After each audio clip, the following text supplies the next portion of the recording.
السلام علیکم۔ Programme home clinic کے ساتھ حاضر ہے آپ کی خدمت میں سبطین جعفری۔ آج ہوم کلینک میں ہمارے ساتھ موجود ہیں ڈاکٹر ظفر عباسی۔ ڈاکٹر صاحب کسی تعارف کے محتاج نہیں ہیں۔ ڈائبٹیز کے حوالے سے، شوگر کے حوالے سے ڈاکٹر صاحب کا نام ایک بہت بڑا نام ہے۔ آج ہم شوگر کے جو امراض ہیں یا شوگر کی وجہ سے جو مرض بڑھتے ہیں ان پہ ہم بات چیت کریں گے۔ ڈاکٹر صاحب السلام علیکم۔ وعلیکم السلام۔ کیسے مزاج ہیں آپ کے ڈاکٹر صاحب؟ آپ نے وقت نکالا، پہلے تو میں آپ کا شکریہ ادا کروں گا کہ آپ تشریف لائے اور آپ نے وقت نکالا۔ مجھے علم ہے کہ آپ کا جو شیڈول ہے وہ بہت ٹائٹ ہے اور اس میں شیڈول میں وقت نکالنا، ڈاکٹر صاحب بہت شکریہ آپ کا۔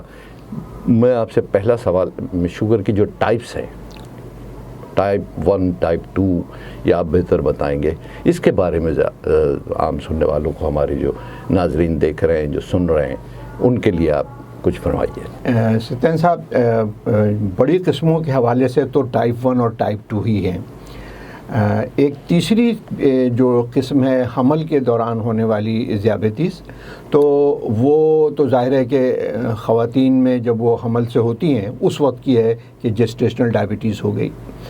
اگر 100 لوگوں کو ڈائبٹیز ہوئی ہے تو یوں سمجھ لیجیے کہ 94% کو ٹائپ 2 ہوتی ہے اور صرف ہارڈلی 4 سے 5 لوگوں کو فیصد لوگوں کو ٹائپ 1 ہوتی ہے۔ یہ پوری کہانی جتنے بھی آپ نام سنتے ہیں کہ بھائی وہ کسی دوائی کے کھانے سے ہو گئی، یعنی اسٹرائڈ لینے سے ہو گئی، یا کسی بیماری کے نتیجے میں ڈائبٹیز ہو گئی، یہ سب اسی 1% میں آتی ہیں کہ جس میں ان کا بیہیویئر، ان کی علامات جو ہے وہ صرف ٹائپ 1 سے ملتی جلتی ہیں۔ تو اب ہم آتے ہیں واپس ٹائپ 1 پہ۔ ٹائپ 1 کا کیا مطلب ہے؟ دیکھیے، ڈائبٹیز جو ہے نا، وہ پوری کہانی اس کی گھومتی ہے انسولین کے وجود سے۔ یا تو انسولین بن نہیں رہی جو ہمارے لبلبے کے بیٹا آئلیٹ سیلز میں بنتی ہے، یا بنی تو کم بن رہی ہے، یا کم بنی، اور یا بنی تو لیکن جب جس جگہ وہ اس نے کام کرنا ہے، جب اس خلیے تک وہ پہنچی تو اس کے اوپر لگا ہوا ریسیپٹرز وہ اس کی ڈرینجمنٹ ہو گئی ہے، وہ بالکل اتنا بدل گیا ہے کہ وہ اس پر اٹیچ نہیں ہو سکی، اس سے منسلک نہیں ہوئی۔ نتیجتاً یہ کھانا کھانے سے جو شکر بنی تھی وہ استعمال نہیں ہو سکی۔ تو اس کو کہتے ہیں انسولین ریزسٹنس، یعنی انسولین کے خلاف مدافعت۔ یہ پہلی والی میں ان مدافعتی اجسام بنتے ہیں جو اپنے ہی لبلبے کے ان چیزوں کو جو انسولین بناتے ہیں کھا لیتے ہیں، تو یا ڈسٹرائے کر دیتے ہیں، خراب کر دیتے ہیں۔ نتیجتاً بیٹا ماس سیلز کم ہو جاتا ہے اور انسولین کی پروڈکشن کم ہو جاتی ہے۔ تو وہ تو ٹائپ 1 ہے۔ لیکن جب بنا تو جیسے آپ نے فرمایا کم بنی، تو وہ کم کب کیسے بنتی ہے کہ بنی تو پوری، لیکن یہ جہاں اس کو استعمال ہونا تھا استعمال نہیں ہو پائی۔ تو کیا ہے کہ یہ لبلبا یہ سمجھتا ہے کہ شاید کم پڑ گئی تو وہ بہت زیادہ بناتا ہے، اور ایک اسٹیج ایسی آتی ہے جب وہ لبلبے کے وہ بیٹا آئلیٹ سیل ایگزاسٹ ہو جاتے ہیں، تھک جاتے ہیں، اب وہ کم بنانا شروع کر دیتے ہیں۔ تو ٹائپ 1 میں آپ کے پاس کوئی دوسرا راستہ نہیں ہے ماں سوائے اس کے کہ اندر موجود نہیں ہے تو آپ باہر سے آپ انسولین دیں۔ ٹائپ 2 میں تھوڑی بہت انسولین گویا جسم بنا رہا ہوتا ہے، اور اسی لیے وہ پہلے ان دواؤں سے علاج ہوتا ہے جن کو جو اسی لبلبے سے مزید انسولین پیدا کریں۔ یہ ہے گویا یہ ٹائپ 1 اور ٹائپ 2۔ تیسری جو ذیابیطس یا حمل والی جو ذیابیطس ہے وہ ان خواتین میں ہوتی ہے جنہیں پہلے سے پتہ نہیں ہوتا لیکن ان کی فیملی ہسٹری ہوتی ہے۔ میں ادھر ہی آ رہا تھا کہ موروثی طور پہ یہ آتی ہے۔ جی، کہ موروثی طور پر ٹائپ 2 آتی ہے، اور یہ چونکہ ٹائپ 2 سے بہت زیادہ مماثلت رکھتی ہے حمل والی. تو اس میں بھی یہی ہوتا ہے کہ اگر اس بچی کا رسک فیکٹر یعنی جن عوامل سے اس کو ذیابیطیس کا حامل ہو جانا ہے یا اس پر ذیابیطیس ہو جائے گی، وہ ان کی کتنی نمبر ہے، ان کی تعداد کتنی ہے. اگر وہ بہت زیادہ خطرات زیادہ ہیں تو یہ اس وقت جب کہ حمل کا 6واں مہینہ یا 7واں مہینہ ہوتا ہے تو اس وقت زیادہ چانس ہوتا ہے کہ آنول نال سے نکلنے والے جو رطوبت ہے اور جو ہارمونز ہیں وہ شوگر کی لیول کو بہت بڑھا دیں، اور یہ صرف اس پیریڈ میں ویری کرتی ہوگی نا، اس بچی میں ویری بھی کر سکتی ہے نا. جس دن بچے کی ولادت ہوتی ہے یہ بچی نارمل ہے، یہ تو ویری کر جاتی ہے. اچھا ڈاکٹر صاحب، ایک بہت اہم سوال ہے جو اکثر لوگ پوچھتے ہیں، اور ہمارے دیکھنے والے بھی یقیناً اس سوال سے واقف ہوں گے کہ پہلے یعنی آج سے اگر میں چلا جاؤں 20 سال پہلے یا اور 25 سال پہلے، تو اس کا گراف جو شوگر آنے کا ہے اب کتنے پہ، پہلے تو 200 یا کتنا پہ تھا، اب یہ گریجولی یہ نیچے کی طرف لا رہے ہیں. ایسا کیوں ہے؟ ایک بیماری ہے، وہ پہلے بھی وہی تھی، اب بھی وہی ہے. اب جو ڈاکٹرز حضرات ہیں وہ 160 آ گئی تو انہوں نے کہا جی شوگر ہو گئی آپ یہ. اور پھر دوسرا سوال اس کے ساتھ ہی جڑا ہوا ہے، وہ یہ کہ اب شوگر کی جو میڈیسنز ہیں ایک دفعہ اگر لے لی تو پھر آپ کو کنٹینیوس لینی پڑے گی.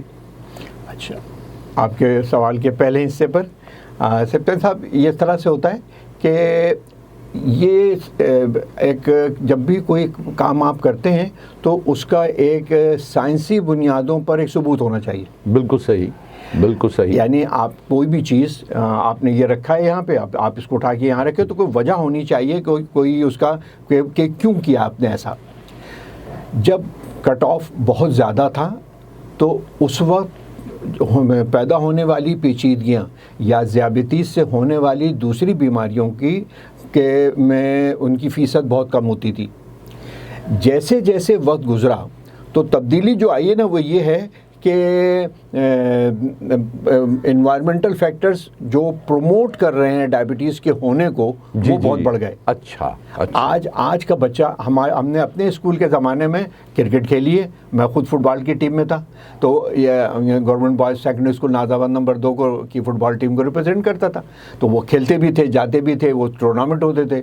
اب ہم دیکھتے ہیں کہ 100 گز پہ بنے ہوئے 3 4 منزلہ کے اسکول، اس میں اس کا کوئی کانسیپٹ ہی نہیں ہے.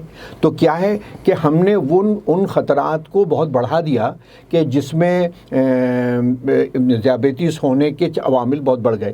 اب کیا ہے کہ اب پہلے اگر 140 پر کچھ بھی نہیں ہوتا تھا تو اب 126 پر ڈائبٹیز ہو جاتی ہے. ایک بات اور اسی سے حوالے سے پہلے آپ کے دوسرے سوال پہ آنے سے پہلے اس کی وضاحت کروں. دیکھیں، صبح سو کے اٹھے، نہار منہ، اگر خون میں شکر کی سطح 100 ملی گرام پر ڈیسی لیٹر تک ہے تو یعنی اب نارمل ہے، اور اگر 126 یا اس سے زیادہ ہے تو ڈائبٹک ہے. تو 100 سے لے کر 125 تک یہ کیا ہے؟ یہ ہے امپیئرڈ فاسٹنگ گلوکوز، یہ ہے پری ڈائبٹیز، یہ ہے وہ کنڈیشن جس میں نہ بندہ نارمل ہے اور نہ ڈائبٹک ہے.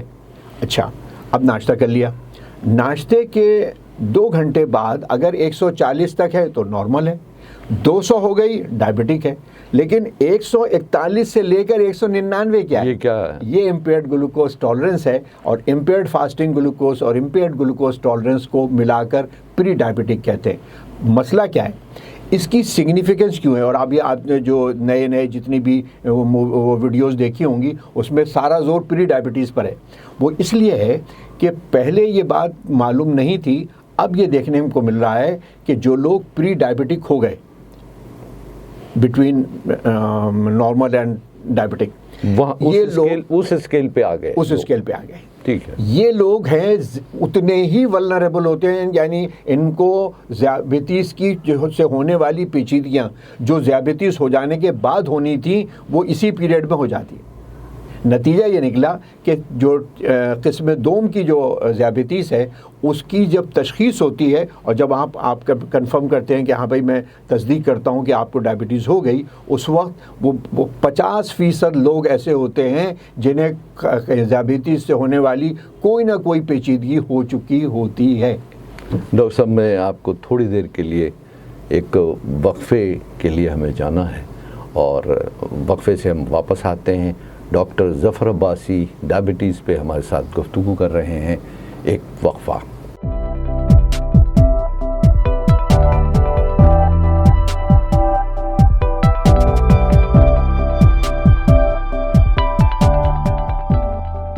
جی، تمام دیکھنے والوں کو جیسا کہ علم ہے کہ ہمارے ساتھ موجود ہیں ڈاکٹر ظفر عباسی، اور ڈاکٹر صاحب سے ہم شوگر کے متعلق گفتگو کر رہے ہیں۔ سوال وقفے پہ جانے سے پہلے میرا یہ تھا کہ ڈاکٹر صاحب اب انسولین لینی شروع کر دی یا کوئی بھی میڈیسن لینی شروع کر دی، تو اب کیا کریں؟ اب وہ چھوٹنے کے امکانات ہیں یا ساری زندگی چلتی رہے گی؟ بالکل صحیح، یہ بہت ہی اہم سوال ہے، جزاک اللہ آپ نے یہ پوچھا۔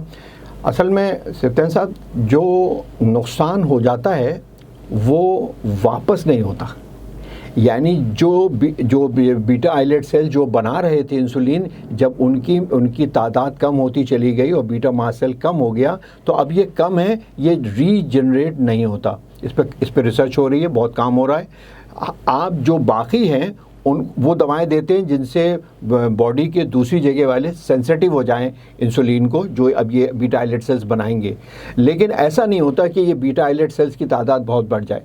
تو کیا ہے کہ اسی لیے کوشش یہ کی جاتی ہے کہ جتنا رہ گیا ہے اس کو بچایا جائے، یعنی ٹائپ 2 میں بھی، ٹائپ 1 میں تو کوئی چوائس ہے نہیں، وہ تو انسولین سے علاج ہوگا، نہ ڈاکٹر صاحب کے پاس ہے نہ آپ کے پاس ہے، کسی کے پاس نہیں ہے۔ ٹائپ 2 میں جس میں آپ وہ دوائی دیتے ہو جو مختلف میکینزم کے ذریعے اس بننے والی انسولین کو یا تو بڑھا دے یا اس کے عمل کے ٹائم کو بڑھا دے، انکریٹن افیکٹ کر دے، یا اس کو ایبزارب ہونے والے کھانا جو ہے جو آپ نے کھایا وہ ہضم ہونا اتنا لمبا کر دے کہ بننے والی انسولین اس کے ساتھ میچ کر جائے۔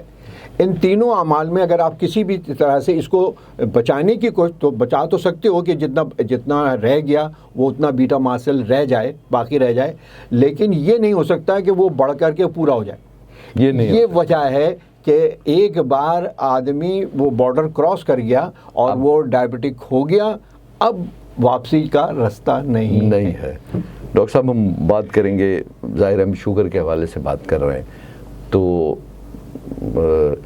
ٹینشن اور لائف سٹائل آپ نے ذکر کیا تھا ابھی، جو کہ لائف سٹائل پہلے گراؤنڈ ہوتے تھے، کھیلتے تھے، اس کا مطلب ہے کہ ورزش کی کمی، ظاہر ہے وہ ذہن میں بات آ گئی کہ ورزش اور واک کرنا یہ لوگوں نے چھوڑ دیا، اور لائف سٹائل کا بہت فرق پڑا۔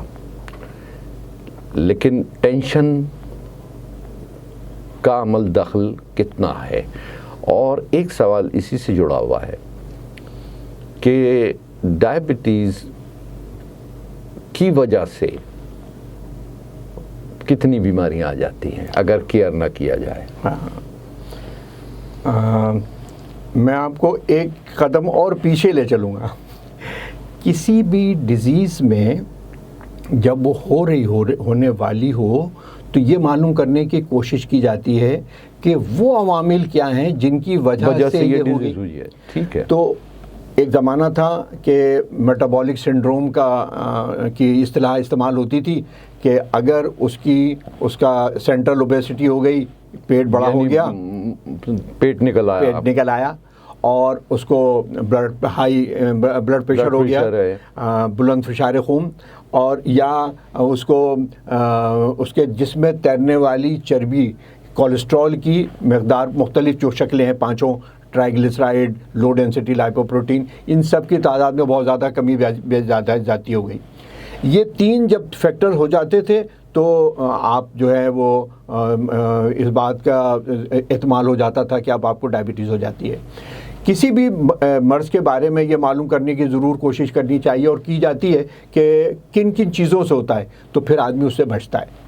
اب آتے ہیں آپ کے اس پہ سوال پہ کہ ذیابیطیس کی گویا ہو گئی، اور آپ نے جو پوچھا جی میں نے یہ آپ سے سوال کیا تھا کہ جو لائف سٹائل ہمارا چل رہا ہے اس میں ٹینشن کی جو وجوہات ہیں، وہ چونکہ اب جو ہم دیکھتے ہیں وہ کوئی نہ کوئی بچپنے سے ٹینشن تو چلتی ہے زندگی کے ساتھ، تو بہت سے لوگوں کا کہنا یہ ہے کہ جن کو موروثی نہیں ہے ان کو یہ ٹینشن کی وجہ سے ہو جاتی، ایسا ہے؟ میں یہ جاننا چاہتا ہوں۔ ٹینشن کی وجہ سے نہیں ہوتی، ہو جانے کے بعد اب وہ ٹینشن مینیج نہیں کر سکتا۔ بہت باریک نکتہ ہے۔ کیا مطلب؟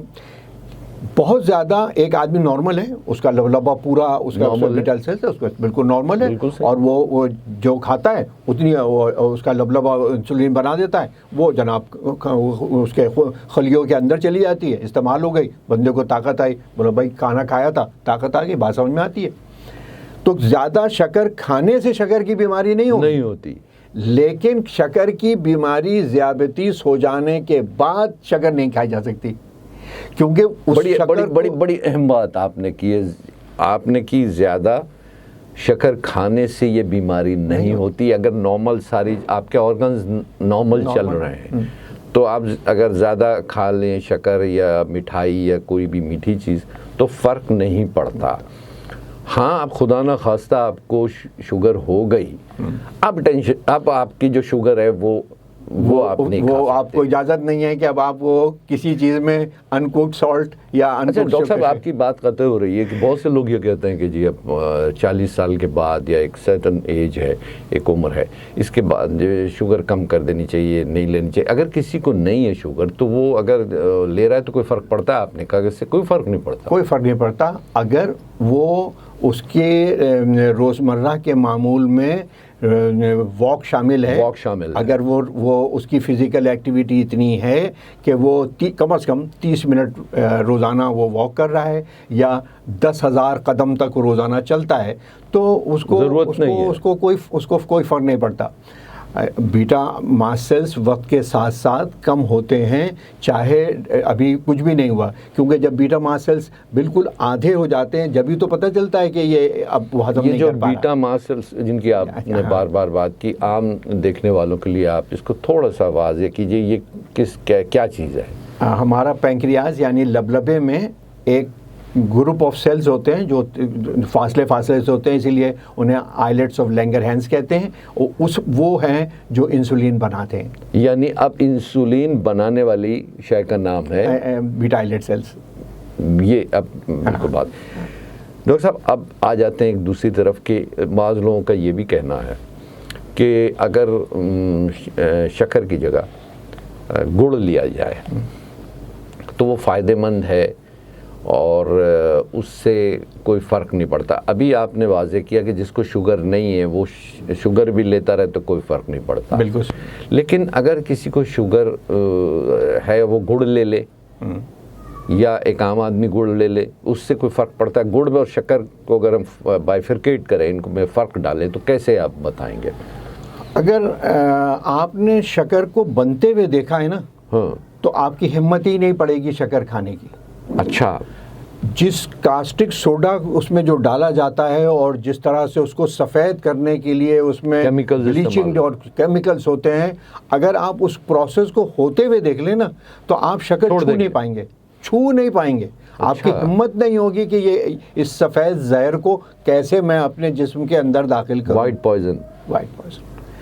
اب بات ہو رہی ہے تو اس بالکل کلیئر بات ہے کہ اس میں کوئی شک نہیں ہے کہ گڑ اس کی نسبتاً بہتر ہے۔ اصل میں آپ یوں سمجھیں کہ چاہے آپ خوراک کی کوئی بھی شکل، نشاستہ لے لیں کاربوہائیڈریٹ، یا لحمیات لے لیں پروٹین، یا فیٹ لے لیں چربی، جو بھی شکل ہوگی آخر میں تو دو ہی چیزیں بنیں گی، گلوکوز اور پانی۔ کاربوہائیڈریٹ جلدی بدل جائے گا شکر میں اور پانی میں، تو یہاں دال دلیا نہاری بریانی کچھ نہیں آئے گا، یہاں وہی گلوکوز اور پانی آئے گا۔ اگر لبلبے نے وہ انسولین اچھی بنائی ہوئی ہے اور وہ کام بھی کر رہی ہے تو یہ خون کے خلیوں کے اندر چلا جائے گا, آپ کو طاقت آئے گی جہاں وہ انرجی میں تبدیل ہو گئی گلوکوز. لیکن اگر نہیں ہے تو یہ خون کی نالی میں واپس چلا گیا اور خون میں شکر کی سطح بڑھ گئی. تو اس کے مطلب یہی پھر واپس وہیں پہلی بات پہ کہ یہ جو گڑ ہے کہ 40 سال کا جو آپ نے کٹ آف بتایا نا, تو وہ بہت بہت اس کی کئی پیچھے مذہبی بھی اور کئی اس کے نسبتیں ہیں. تو وہ 40 سال کے بعد چونکہ بیٹا ماس سیلز کم ہونے لگتا ہے تو اب بات صرف کوانٹٹی کی ہے, کتنی مقدار میں آپ ڈاکٹر صاحب آپ سے بات ہوتی رہے گی. میں دیکھنے والوں کو اپنے بتا دوں کہ ایک چھوٹا سا ہمیں وقفہ لینا ہے. آپ دیکھ رہے ہیں ہوم کلینک اور ہمارے ساتھ موجود ہیں ڈاکٹر ظفر عباسی. ایک چھوٹا سا وقفہ.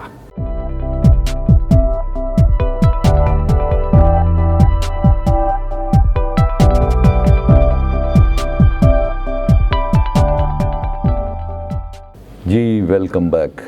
آپ دیکھ رہے ہیں ہوم کلینک اور موجود ہیں ہمارے ساتھ ڈاکٹر ظفر عباسی اور بات ہو رہی ہے ڈائبٹیز کے حوالے سے. ڈاکٹر صاحب نے ابھی فرمایا کہ گڑ جو ہے وہ قدرے بہتر ہے اور شوگر کے چینی کے حوالے سے ابھی آپ نے ڈاکٹر صاحب کی یہ بات سنی.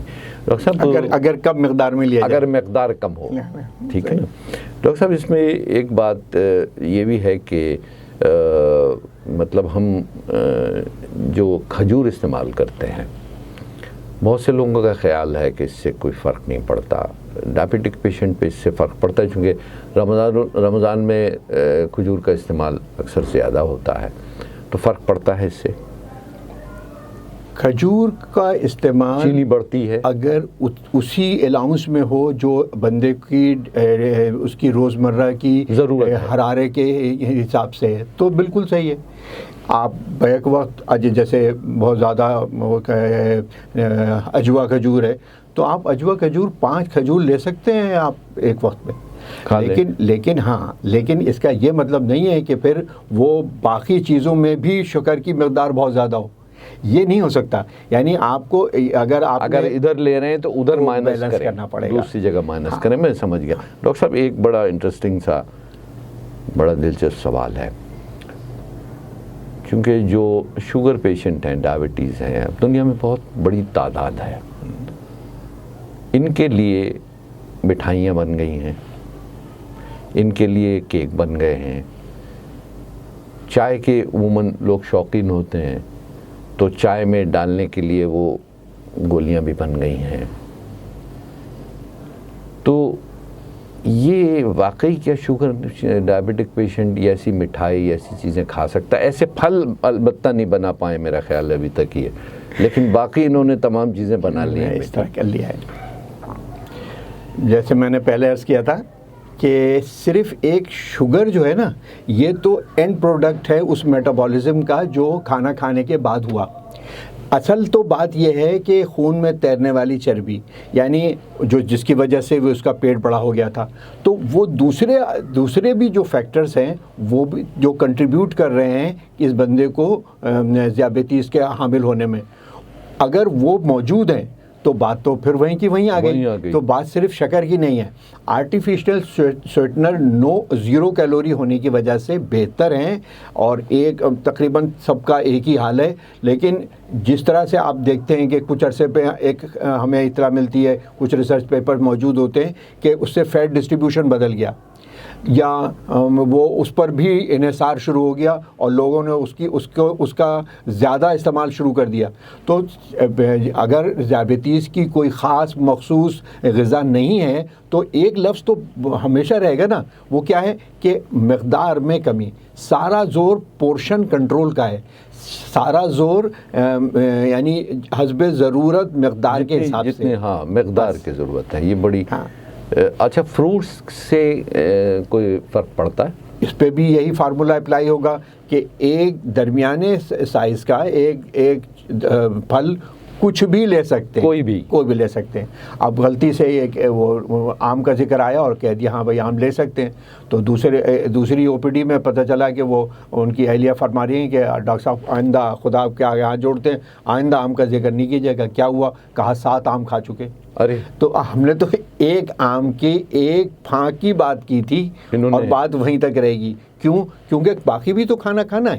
تو ہم لوگ یہ کہتے ہیں کہ ایک وقت میں پیٹ بھر کے آدمی نہ کھانا کھائے تو بڑا کھانا نہیں ہوگا. تو بجائے اس کے کہ ناشتہ, دوپہر کا کھانا اور رات کا کھانا پیٹ بھر کے کیا جائے, اس کے بجائے ناشتے اور دوپہر کھانے اور اس میں جو اعتدال کا مظاہرہ کیا جائے گا تو 11 بجے دن کے وہ ایک کوئی اسنیک لے لے, کوئی 2 ویٹ کے بسکٹ لے لے, نوڈلز لے لے, دلیا لے لے, جو بھی لے لے, اور یا ایک موسم کا کوئی بھی ایک پھل, کوئی بھی ایک درمیانے سائز کا ایک وہ لے لے, اور وہ ایسا وہ 4:30 سے 5 بجے پھر کرے.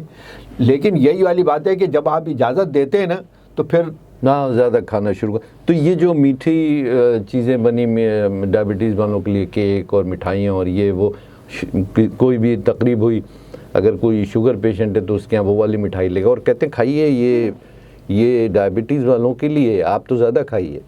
تو یہ ہے ایسا کہ مطلب صاحب بالکل نہیں ہے, اور یہ بالکل یہ دھوکہ ہے, یہ بالکل دھوکہ ہے. کیونکہ ایک شکر ہی نہیں تو یہ تو نہیں ہے, اور بھی لیکن جب آپ کے جسم میں یہ جائے گا اور یہ جب اس میں ہضم ہونے کے عمل سے گزرے گا تو آخر میں تو گلوکوز اور پانی ہی بنے گا. بالکل ٹھیک ہے ڈاکٹر صاحب, بالکل نہیں. اب ہم آ جاتے ہیں کیونکہ خاصے سوالات ہیں اور بہت ہی عام سوالات میں آپ سے ظاہر ہے تاکہ ہمارے جو دیکھنے والے ہیں یہ اسے سمجھ سکیں کہ یہ کیا ہے.